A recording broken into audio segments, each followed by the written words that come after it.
മഞ്ഞു മൂടിയ കടൽപ്പരപ്പിലൂടെ ഈ കപ്പൽ മുന്നോട്ടു പോവുകയാണ്. നാലു വശത്തുമുള്ള മഞ്ഞുമലകളെയും തണുത്തുറഞ്ഞ കടലിനെയും നോക്കി നിശബ്ദരായി നിൽക്കുന്ന ഈ മൂന്ന് മനുഷ്യരുടെ വിചാരധാര നമുക്കൊന്ന് പിന്തുടരാം. ഇംഗ്ലണ്ടിൽ നിന്ന് 3200 കിലോമീറ്റർ അകലെ ന്യൂ ഫൗണ്ട്ലാൻഡിന്റെ ഹിമമേഖലയിലേക്കുള്ള ഈ യാത്രയിൽ ശാസ്ത്രത്തിന്റെ വിസ്മയകരമായ മറ്റൊരധ്യായം തുറക്കുകയാണ്. ഈ മൂന്ന് പേർക്കും അതറിയാം.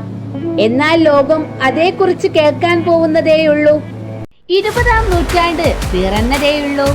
റേഡിയോ, ടെലിവിഷൻ എന്നിവയൊന്നും തന്നെ രംഗപ്രവേശനം ചെയ്തിട്ടില്ല. വൈദ്യുതിയുടെ ആദ്യ രൂപങ്ങൾ മാത്രമേ സഹായത്തിനുള്ളൂ. എന്നാൽ ഗുഗ്ലിയമോ മാർക്കോണിയും സഹായികളായ കെബും പേജന്റും തികഞ്ഞ ശുഭാപ്തി വിശ്വാസികളാണ്. ടെലിഗ്രാഫ് കമ്പികളിലൂടെ മാത്രം സന്ദേശങ്ങൾ അയച്ചു തുടങ്ങിയ കാലം, വൈദ്യുതിയുടെ കണ്ടെത്തലിനു ശേഷമുള്ള സാങ്കേതിക വിസ്ഫോടനത്തിന്റെ തുടക്കം. എന്നാൽ കമ്പികൾ തമ്മിൽ ബന്ധിപ്പിച്ചാൽ മാത്രമേ സന്ദേശങ്ങൾ അയക്കാൻ കഴിയൂ. എങ്കിൽ 3200 കിലോമീറ്റർ പരന്നു കിടക്കുന്ന അറ്റ്ലാന്റിക് സമുദ്രത്തിന് മുകളിലൂടെ സന്ദേശം എങ്ങനെ അയക്കും? വൈദ്യുതി തരംഗങ്ങളിലൂടെ സന്ദേശങ്ങൾ അയക്കാൻ കഴിയുമോ? കഴിയുമെന്ന് വിശ്വസിച്ച അപൂർവ പ്രതിഭകളിൽ ഒരാളായിരുന്നു മാർക്കോണി. വിശ്വസിക്കുക മാത്രമല്ല, ചെയ്ത് കാണിക്കുകയും ചെയ്തു. തന്റെ വീട്ടിന്റെ തട്ടിൻപുറത്തു നിന്ന് അടുക്കളയിലേക്ക് അമ്മ മാത്രമേ ഇതിന് കാഴ്ചക്കാരിയായി ഉണ്ടായിരുന്നുള്ളൂ. എന്നാൽ മാർക്കോണി അത് തെളിയിച്ചു.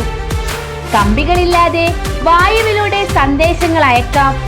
പ്രകാശത്തിന്റെ വേഗതയിൽ സെക്കൻഡിൽ 3 ലക്ഷം കിലോമീറ്റർ സഞ്ചരിക്കുന്ന സന്ദേശങ്ങൾ. എന്നാൽ തട്ടിൻപുറത്തെ ട്രാൻസ്മിറ്ററിൽ നിന്ന് അടുക്കളയിലെ റിസീവർ വരെ സന്ദേശങ്ങൾ എത്തിയാൽ പോരാലോ, കൂടുതൽ ദൂരത്തേക്ക്, പാടങ്ങൾക്കും കുന്നുകൾക്കും അപ്പുറത്തേക്ക് സന്ദേശങ്ങൾ എങ്ങനെ അയക്കും? മാർക്കോണിയുടെ സഹോദരൻ അൽഫോൺസോയും സഹായത്തിനെത്തി. ഒരു ലോഹക്കഷ്ണം ആകാശത്തിൽ ഉയർത്തി നിർത്തിയാൽ അത് സഹായകമാകുമെന്ന് അവർ കണ്ടെത്തി. ഒരു കോപ്പർ വയറായാൽ ഏറെ നല്ലത്. അങ്ങനെയാണ് ആദ്യത്തെ ഏരിയൽ പിറക്കുന്നത്. 6 വർഷത്തോളം തുടർന്നു ഈ പരീക്ഷണം. ഒടുവിൽ 1901 360 കിലോമീറ്റർ ദൂരം വരെ സന്ദേശമയക്കാൻ മാർക്കോണിക്ക് കഴിഞ്ഞു. എങ്കിൽ അറ്റ്ലാന്റിക് സമുദ്രത്തിന് മുകളിലൂടെ 3200 കിലോമീറ്റർ അപ്പുറത്തേക്ക് സന്ദേശങ്ങൾ അയക്കാൻ കഴിയുമോ? ശാസ്ത്രലോകം അപ്പോഴും പരിഹസിച്ചതേയുള്ളൂ. റേഡിയോ തരംഗങ്ങൾ നേർരേഖയിലാണ് സഞ്ചരിക്കുന്നത്. ഭൂമിയാകട്ടെ ഉരുണ്ടതുമാണ്. ഇത് ഇംഗ്ലണ്ടിനെയും അമേരിക്കയ്ക്കുമിടയിൽ 240 കിലോമീറ്റർ ഉയരത്തിലുള്ള ഒരു ജലപർവ്വതം രൂപപ്പെടുത്തുന്നു. ഇതിനെ മറികടക്കാൻ റേഡിയോ തരംഗങ്ങൾക്ക് കഴിയുമോ? കഴിയുമെന്ന് തെളിയിക്കാനാണ് മാർക്കോണി ഇംഗ്ലണ്ടിന്റെ തീരത്തെ പോൾഡവിൽ ആദ്യത്തെ റേഡിയോ ടവർ നിർമ്മിക്കുന്നത്. രണ്ടാമത്തെ ടവർ ന്യൂ ഫൗണ്ട്ലാൻഡിലെ സിഗ്നൽ ഹില്ലിൽ പണിയണം. പിന്നീട് പോൾഡവിൽ നിന്ന് 3200 കിലോമീറ്റർ അകലെ ന്യൂ ഫൗണ്ട്ലാൻഡിലേക്ക് സന്ദേശമയക്കണം. ഈ ദൗത്യവുമായി സഞ്ചരിക്കുന്ന കപ്പലാണ് നമ്മൾ തുടക്കത്തിൽ കണ്ടത്. റേഡിയോ ടവർ വിജയകരമായി പണിയാൻ കഴിയുമോ? സന്ദേശം ഇത്രയും ദൂരം സഞ്ചരിക്കുമോ? പരിഹസിക്കുന്ന ശാസ്ത്രലോകത്തിന് മറുപടി നൽകാൻ കഴിയുമോ? ടെന്റ് കെട്ടിയുണ്ടാക്കി ഏരിയൽ ഘടിപ്പിച്ച ബലൂണുകളും പട്ടങ്ങളും ആകാശത്തേക്കുയർന്നു.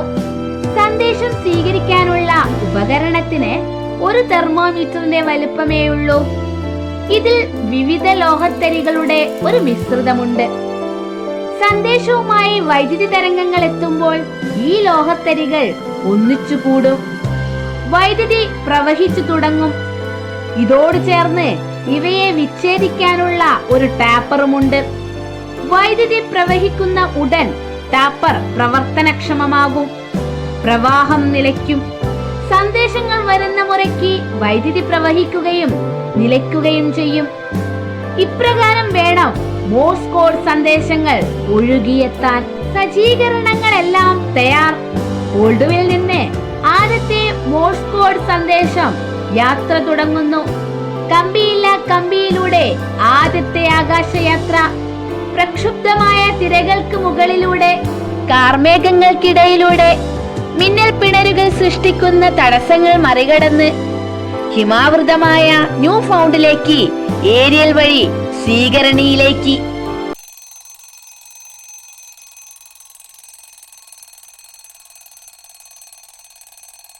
3200 കിലോമീറ്റർ പ്രകാശവേഗത്തിൽ സഞ്ചരിച്ച് ഇംഗ്ലണ്ടിൽ നിന്ന് അമേരിക്കയിലെത്തുന്നു.